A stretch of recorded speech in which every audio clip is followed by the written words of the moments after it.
Hello and welcome to Watch Releases Recap for the week of July 21st to July 28th.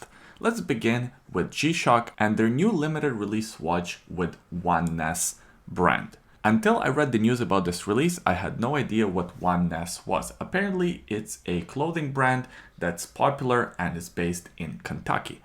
What I really like about this watch, and I think not a lot of people would like, is the actual packaging and sort of the story behind it. Since this brand is based in Kentucky and Kentucky is sort of known for their bourbon, the packaging kind of looks like a premium bourbon bottle. It also comes in this little velvet-like bag that is also very similar to bags that premium bourbon comes in. So kind of a well-thought packaging. And the watch itself features a color scheme of a bottle of bourbon. There's even a slight gradient on the strap. The case is semi-transparent. Now, of course, taking the color wave and the branding out of the question, it's essentially a DW5600, a legendary square face G-Shock. I even have one for many years. It's been my most worn watch. I love to exercise in that watch, or if I need to do any work around the house, that's the watch that I use most of the time. I think people buying this watch are not going to be using it for everyday activities. It's more of a collector's item. It is a limited release. It will be sold on Oneness website as well as the GShock website. GShock for some reason doesn't like to disclose the number of watches for their limited release. So I don't know the exact number of these watches, but if you are a collector of GShock watches and if you like this brand Oneness, well, probably you'd be looking at this watch. For me, it's not something that I would go out and buy, but I do like it. I think it looks really cool, and $130 at the retail price. It's premium over your standard DW5600, but it's not crazy, so I like it. Moving on. Heuer Monaco Racing Blue Limited Edition Chronograph.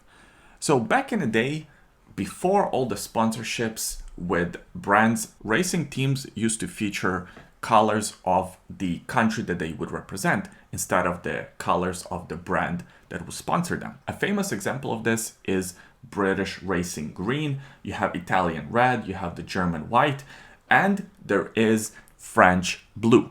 Well, this watch here is essentially a Heuer Monaco, a square face legendary chronograph, now with a different paint color. I think the parallel could be drawn to a racing car. A lot of times is the same car with a different paint color, while here it's the same watch with a different paint color. You can see a silver dial with the two sub-registers executed in this racing blue. You also see a pop of this almost neon yellow and some blue accents around for hour marks, the date at the 6 o'clock position, and that iconic crown at the 9 o'clock position. The two pushers are at your usual 2 and 4, and the watch comes in a titanium case, which makes it easier to wear. Another thing that makes this watch a little bit easier to wear is the diameter. It's 39 millimeters in diameter. For some people that might sound a little small, but on these square watches, the diameter does make a big difference because square watches wear much larger. So this 39 millimeters probably wears closer to 42. I like a lot about this watch. The only thing that I don't really like is the price, $9,200 US. I understand it's a limited edition and it is a cool watch, but essentially it's exactly the same watch as your standard Heuer Monaco that retails for around $7,800, but of course you can get a bit of a discount on one of those watches. This one here powered by the same movement, caliber 11, a great movement, but I don't see the reason why it would dictate such a premium. $1,400, I don't know, you have to really like this watch or you have to be a Heuer collector to appreciate this watch and to pull a trigger. Moving on to Omega and their Seamaster 300 Paris 2024 Special Edition. Omega has been an official timekeeper in Olympics for a very long time. It is a good partnership for them because every 4 years or every 2 years actually, because they do it for both Olympics, they would release special models, special colorways.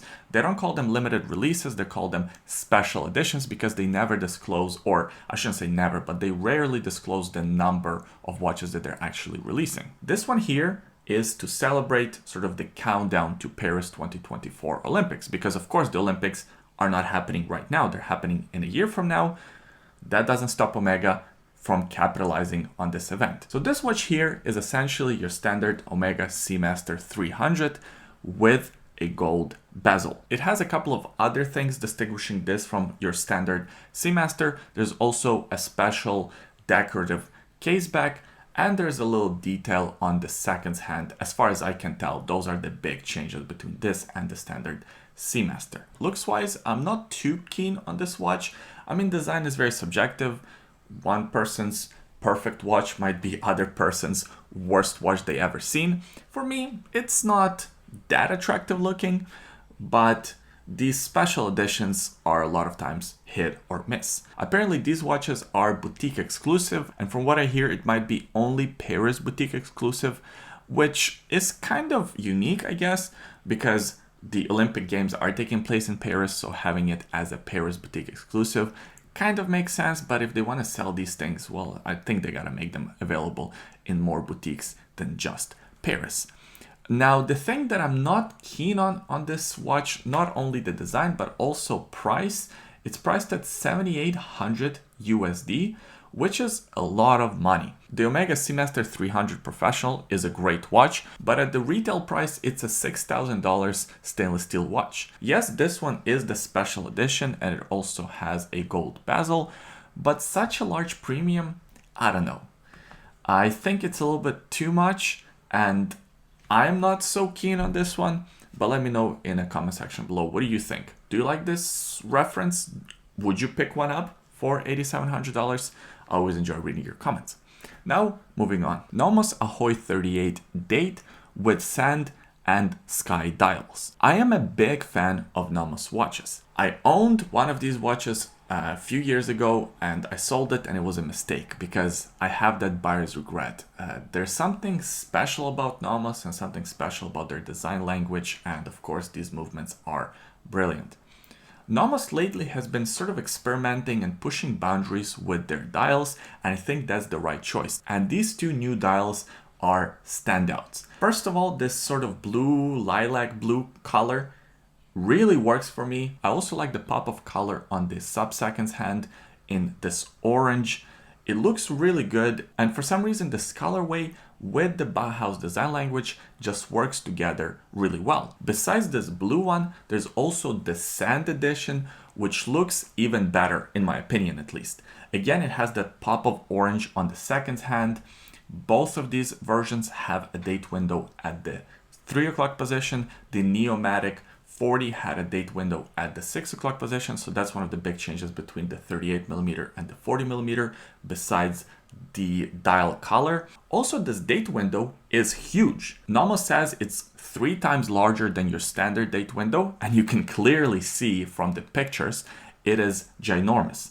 Normally, I don't like date windows on watches, and I still would prefer this watch without the date window. I think the dial balance would be better, but if they had to put a date window, I'm glad that they made this big, giant, over-the-top date window. They also color matched the date wheel to the color of the dial, so it's a little bit less obvious. It kind of blends into the dial more, and it looks attractive. I mean, at least to me, it looks attractive. Now, as far as the case goes, it's a 38mm case diameter, and it's under 10mm thick because it features Nomos in-house movement DUW6101, which is a very thin automatic movement.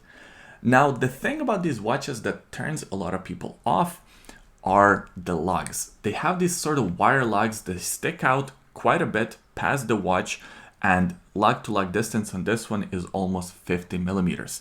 So even though 38mm diameter sounds very attractive, and if you have a small wrist, you might think, oh great, I can definitely pull this watch off, I would try one on before pulling the trigger, because a lot of times you buy these watches online and you don't know how they're gonna fit.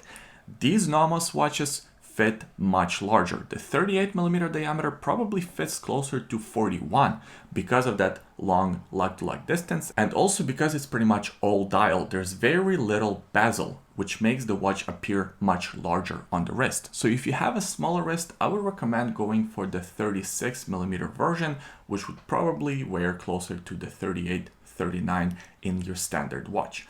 Overall, I'm really happy with this release. I think Nomos has been killing it lately, and this Ahoi Neomatik just looks very attractive. I like it. Moving on to the last release, and the watch that kind of looks like Nomos, Swatch What If. So apparently, as the story goes, in 1980s, when Swatch was designing their watches for release, they were debating between a square face and a round face. And ultimately, they decided to go with the round face, and those watches became iconic. I mean, everybody knows what a Swatch watch looks like. Well, now, 2023, they decided to sort of go back to the well and release the square face version of a Swatch. Kind of what that watch would look like if it were released. And now we know, with all the publicity that Swatch got from the Moon Swatch collaboration between them and Omega, it's no surprise that they continue to kind of innovate and try to release new out-of-the-box almost models to continue that conversation going. These new square face What If bioceramic watches are made out of bioceramic, just like the Moon Swatch, so it's kind of a combination of plastic and ceramic. It's a very lightweight material. Early prototypes did have some color bleaching, not anymore. I think they kind of fixed that. And this watch is available in a few different color variations in terms of the dial, in terms of the strap and the case. The strap sort of integrates into the case and it makes it look like one seamless line, almost as if the strap is coming out of the case itself. These watches are of course quartz watches, so there is a battery in the back, but Swatch has been very clever with disguising their batteries and actually making battery as part of the design.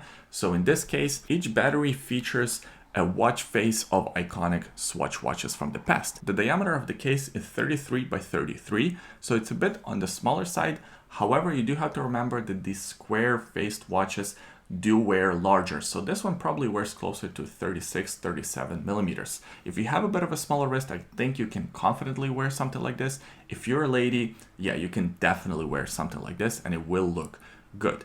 My favorite part about this is the price. It's $110, which I think is a very fair price.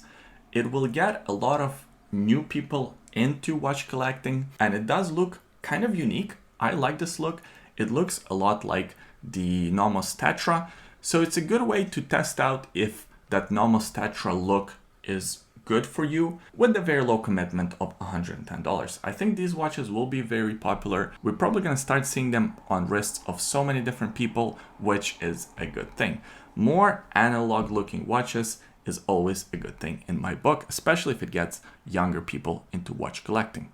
And that's it. That's the video for this week. I hope you enjoyed it. Give it a thumbs up if you did. Leave a comment in the comment section below. Let me know what you think about the watch releases for this week. Do you like them? Do you not like them? Which ones were your favorite? Which ones you hated? I always enjoy reading your comments. Also subscribe to the YouTube channel for more videos like this in the future, and we'll see you next time. Bye.